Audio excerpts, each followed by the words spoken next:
In the end, there were just certain factors that we had to deal with. One, of course, was that not only did my caucus have to debate it, but the PC caucus had to debate it as well. And there was a December 17th caucus meeting. There wasn't going to be another one until January the 28th. The Premier was quite clear that he wanted to start nominations in January. So there were just a couple of factors that I think prevented us from being able to do more consultation. I think if we'd had the luxury of a little bit more time, raising it maybe a month earlier and having the opportunity to debate it and discuss it, I think many people would have come to the same conclusion that I did, that it's time to reunify Conservatives and that Premier Prentice is the right leader for the province. For me, it was three factors that made me realize I had to look at this. One, of course, was the loss of the by-elections. To me, it was very clear that Conservatives were already unifying under Mr. Prentice's leadership. Second was our AGM. After the AGM happened at the Wild Rose, it was clear to me that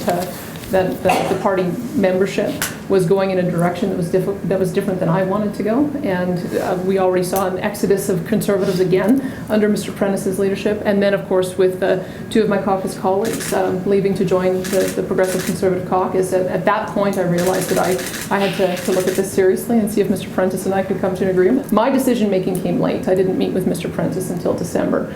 And then, of course, the other factors were already laid out before then, with the timing on the caucus meeting and his deadline to get the nomination started.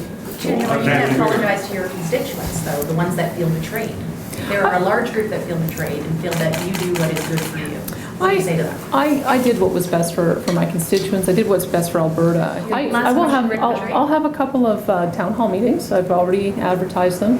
They're on February 4th and February 18th. I'm going to be speaking at the Okotoks Chamber. I'll be speaking at the Okotoks Rotary Club. I've asked if I could speak at the High River Rotary Club. This is just what you have to do when you're an elected politician. You make tough decisions sometimes.